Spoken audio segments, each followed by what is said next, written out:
क्या हो अगर आपको एक दिन एक जादुई पेंसिल मिल जाए जिससे आप जो भी ड्रॉ करो वो सच में आपके सामने आ जाए। ऐसा ही कुछ इस आदमी के साथ हुआ। तो चलिए जानते हैं पूरी कहानी शुरू से। कहानी की शुरुआत होती है हुआन नाम के एक गरीब आदमी से। वो एक पेंटर है जो सड़क किनारे बैठकर लोगों की तस्वीरें बनाता है और उसी से अपना गुजारा करता है। हालांकि उसकी पेंटिंग बनाने की कला बिल्कुल प्रोफेशनल लेवल की होती है, फिर भी वो कभी अमीर नहीं बन पाता। एक दिन अचानक एक स्पोर्ट्स कार आकर उसके सामने रुकती है। उसमें से कोई व्यक्ति पैसे निकालकर हुआन की तरफ फेंक देता है। वो आदमी होता है ई लॉन्ग, जो एक मशहूर पेंटर है। लेकिन सच ये है कि उसकी पेंटिंग की कला उतनी अच्छी नहीं होती, बल्कि वो चालाकी और धोखे से मशहूर बना हुआ होता है। असल में वो हुआन की बनाई हुई पेंटिंग्स को ले जाकर नीलामी में बेच देता है और लोगों से कहता है कि ये पेंटिंग उसने खुद बनाई है। फिर वो उन पैसों में से सिर्फ 5,000 युआन ही हुआन को देता है, जबकि वही पेंटिंग नीलामी में 1 लाख युआन तक में बिक जाती है। हुआन को ये बात अच्छी तरह पता होती है कि उसके साथ धोखा हो रहा है, लेकिन वो कुछ भी नहीं कर पाता क्योंकि उसके पास कोई नाम और पहचान नहीं होती, जिसकी वजह से वो अपनी पेंटिंग खुद बेच नहीं सकता। दूसरी तरफ ई लॉन्ग की एक बहुत खूबसूरत गर्लफ्रेंड होती है जिसका नाम मेलिन है। हैरानी की बात ये होती है कि मेलिन पहले हुआन की गर्लफ्रेंड हुआ करती थी, लेकिन उसने हुआन को छोड़ दिया क्योंकि वो एक बेहतर और अमीर जिंदगी चाहती थी। हुआन के पास तो बस एक पुरानी और लगभग खराब हो चुकी कार होती है। इस वजह से उसके दिल में नफरत की भावना पैदा हो जाती है और वो अंदर ही अंदर बहुत गुस्सा महसूस करता है। इतना ही नहीं, वो जहाँ भी जाता है हर जगह उसे ई लॉन्ग के पोस्टर और तस्वीरें ही दिखाई देती हैं, मानो पूरी दुनिया उसी की तारीफ कर रही हो। और ये बात हुआन को अंदर से और भी ज्यादा परेशान करने लगती है। असल में समाज में सम्मान और पहचान तो ई लॉन्ग को मिल रही होती है, जबकि असली कलाकार तो हुआन ही होता है जिसने वे पेंटिंग्स बनाई होती हैं। ये छोटा सा शहर भी तरह तरह के पेंटर्स से भरा हुआ होता है और जितने ज्यादा लोग इस पेशे में आते जाते हैं उतना ही उनकी कमाई कम होती जाती है, क्योंकि सभी को एक ही ग्राहक के लिए आपस में मुकाबला करना पड़ता है। इसी बीच जब हुआन अपने कमरे की तरफ वापस जा रहा होता है, तभी हॉस्टल का मालिक उसके पास आ जाता है। वो उससे 2 महीने का किराया मांगने लगता है। उस समय हुआन पहले से ही खराब मूड में होता है, इसलिए वो अभी अभी मिले सारे पैसे मालिक को दे देता है और फिर स्टाइल में वहाँ से चल देता है। मालिक ये देखकर कहता है, क्या मजाक कर रहे हो, ये तो आधे पैसे भी नहीं हुए। तब हुआन जवाब देता है, अगले महीने मैं बाकी पैसे जरूर दे दूंगा। ये कहकर वो वहाँ से निकल जाता है। उसके बाद वो लाओ झो की गैलरी में जाता है जहाँ कला की प्रदर्शनी लगाई जाती है। हुआन वहाँ अपनी पेंटिंग्स रखकर बेचने की इजाजत मांगता है, लेकिन लाओ झो उससे कहता है, पिछली बार तुम्हारी एक भी पेंटिंग नहीं बिकी थी, फिर इतनी जिद क्यों कर रहे हो। वो आगे कहता है, अब समय आ गया है कि तुम कोई दूसरा काम ढूंढ लो, शायद ये रास्ता तुम्हारे लिए सही नहीं है। लेकिन हुआन हार मानने वालों में से नहीं होता। उसे पूरा विश्वास होता है कि एक दिन वो जरूर एक मशहूर पेंटर बनेगा। शहर के दूसरे हिस्से में श्याओ यिन रहती है, जो हुआन की वर्तमान गर्लफ्रेंड होती है। वो जन्म से ही अंधी होती है।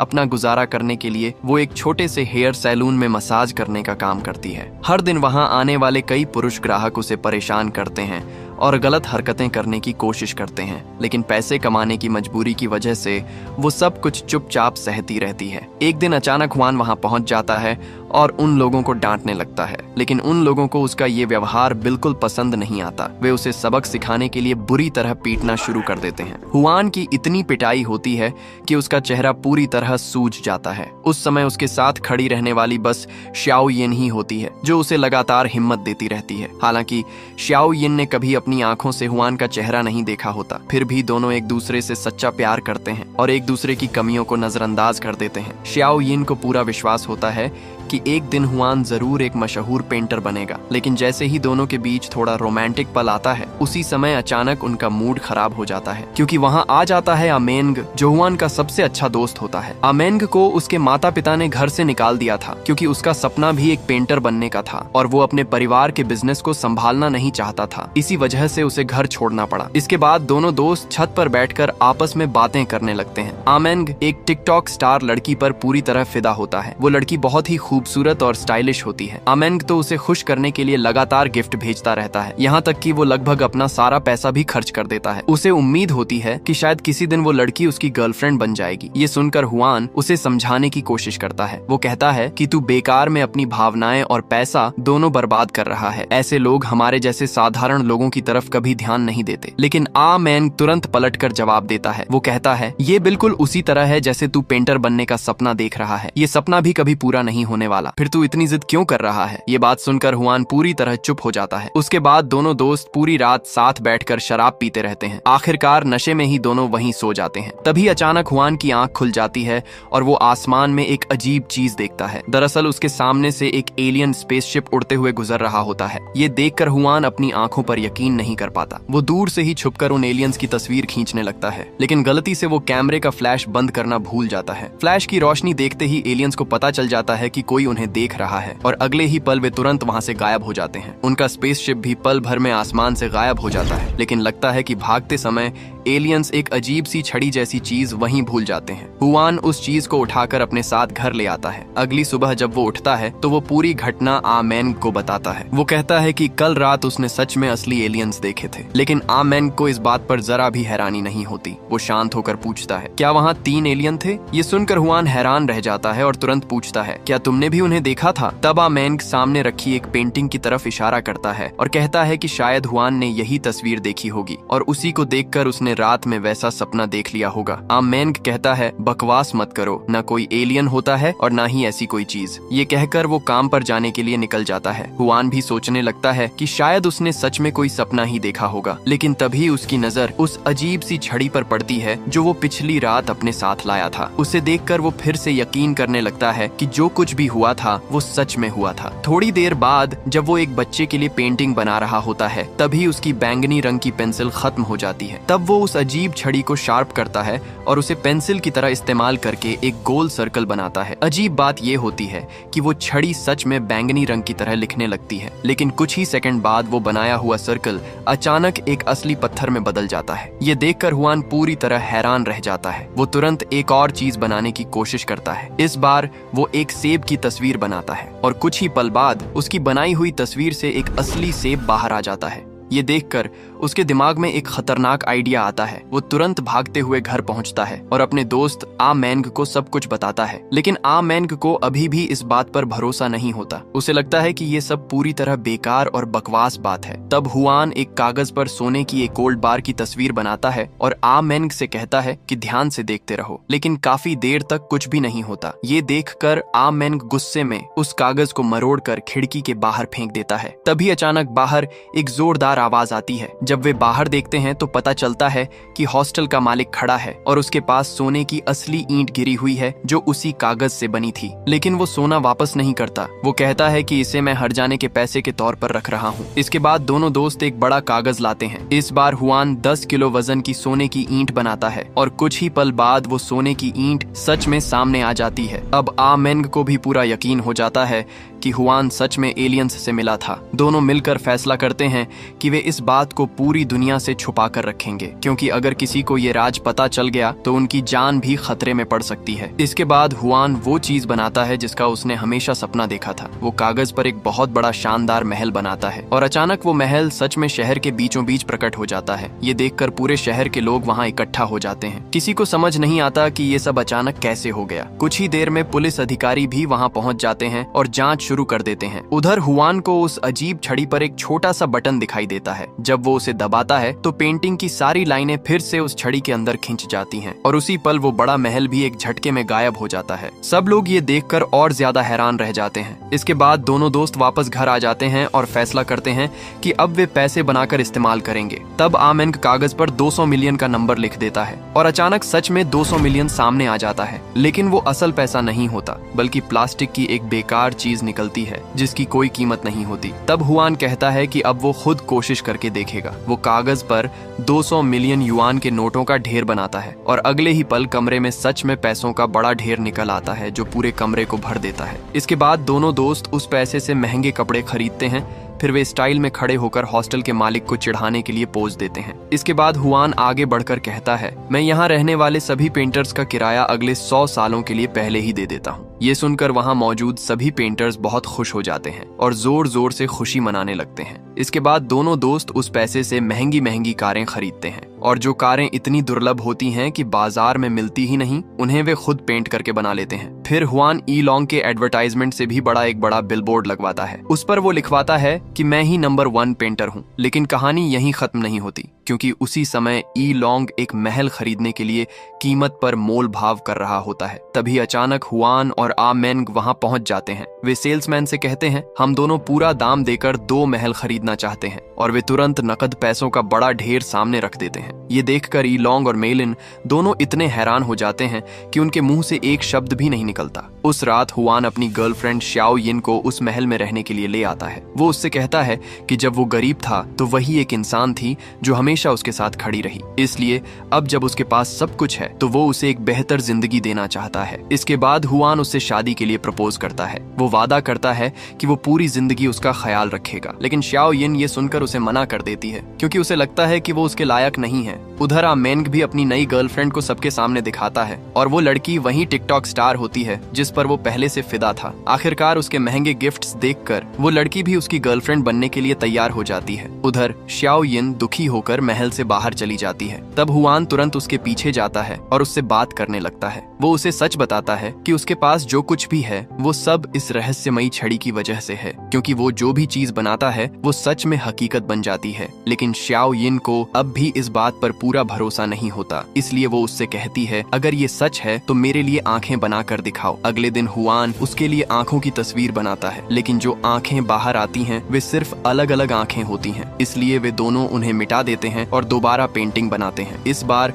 वो पूरी श्याओ यिन की तस्वीर बनाता है, जिसमें उसका चेहरा, शरीर, हाथ और पैर सब साफ दिखाई देते हैं, और सबसे जरूरी बात, उस तस्वीर में उसकी आंखें खुली हुई होती हैं। अचानक उसी पल श्याओ यिन के साथ कुछ अजीब होने लगता है। अचानक श्याओ यिन उस तस्वीर के अंदर खींच जाती है और कुछ ही पल बाद वो फिर से उनके सामने प्रकट हो जाती है। अब वो सच में देख सकती थी। ये उसकी जिंदगी का पहला मौका था जब उसने अपने प्रिय इंसान हुआन का चेहरा देखा। लेकिन उसी समय दुनिया के दूसरे हिस्से में एक बड़ी अजीब खबर सामने आती है। मालिया नाम की एक हॉलीवुड स्टार की आंखें अचानक गायब हो जाती हैं। सिर्फ इतना ही नहीं, और भी कई अजीब घटनाएं होने लगती हैं, जैसे एक बड़ा महल अचानक रहस्यमय तरीके से गायब हो जाता है और फिर 5 मिनट में वापस उसी जगह दिखाई देने लगता है। एक अमीर आदमी अपनी गर्लफ्रेंड को कार में घुमाने ले जा रहा होता है, लेकिन अचानक उसकी कार ही गायब हो जाती है, जिसकी वजह से दोनों सड़क पर घिसटते हुए गिर जाते हैं। और सबसे हैरान करने वाली बात ये होती है कि बैंक में रखा पैसा भी अचानक गायब होने लगता है। इन अजीब घटनाओं की वजह से पुलिस तुरंत जांच शुरू कर देती है। उधर हुआन एक हॉट एयर बैलून बनाता है और सबको उसमें बैठाकर दुनिया घूमने ले जाता है। अब उसकी जिंदगी पूरी तरह लग्जरी बन चुकी होती है, लेकिन उसे ये नहीं पता होता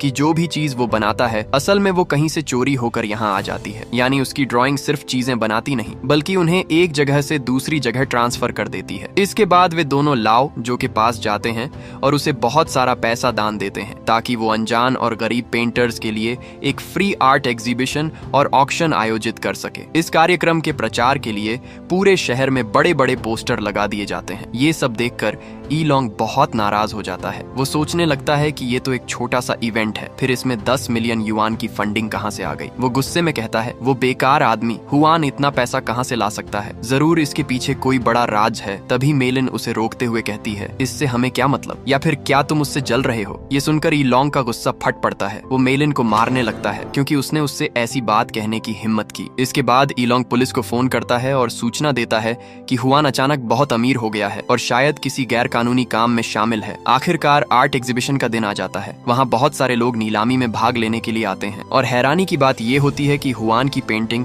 3 लाख युआन तक में बिक जाती है, जबकि पहले उसी पेंटिंग को कोई खरीदने तक को तैयार नहीं था। लेकिन जब नीलामी अच्छी तरह चल रही होती है तभी अचानक पुलिस वहां पहुंच जाती है। वे हुआन से पूछताछ करने लगते हैं कि तुम्हारे पास इतना पैसा कहां से आया, क्योंकि उसकी कुछ कारें उन कारों से मिलती जुलती हैं जो हाल ही में चोरी हुई थीं। इसी वजह से पुलिस उस पर चोरी के शक में केस दर्ज करने लगती है और यहीं से उसकी मुसीबतें शुरू होने वाली होती हैं। असल में पुलिस को शक था कि ये चोरी का मामला है। तभी अमेंग आगे आता है और पुलिस से पूछता है, क्या आपके पास कोई सबूत है जिससे आप हमें दोषी साबित कर सकें। लेकिन पुलिस के पास कोई भी ठोस सबूत नहीं होता। इस वजह से वे दोनों इस मुसीबत से बच जाते हैं। जब हुआन घर लौटता है तो अब उसे धीरे धीरे समझ में आने समझाने लगता है कि जो कुछ भी उसने बनाया था वो असल में नई चीज नहीं बनी थी, बल्कि सिर्फ एक जगह से दूसरी जगह ट्रांसफर हुई थी। तब उसे एहसास होता है कि श्याओ यिन की आंखें भी शायद उसी हॉलीवुड स्टार मालिया की होंगी। उधर पुलिस भी उन दोनों पर लगातार नजर रख रही होती है ताकि किसी तरह उनके खिलाफ सबूत मिल सके। उस रात मेलिन, जिसे ई लॉन्ग ने बुरी तरह मारा था, हुआन के घर आती है और उससे अकेले में बात करना चाहती है। दोनों साथ बैठकर शराब पीते हैं और अपनी अपनी जिंदगी की पुरानी बातें करने लगते हैं। मेलिन उससे माफी मांगती है कि उसने उसे छोड़ दिया था, लेकिन हुआन कहता है, गलती मेरी थी, मैं गरीब था, तुमने बेहतर जिंदगी चुनकर गलत नहीं किया। जैसे जैसे शराब का असर बढ़ता है वैसे वैसे हुआन अपना सबसे बड़ा राज भी बता देता है। वो कहता है कि उसकी सारी ताकत उस अजीब छड़ी से आई है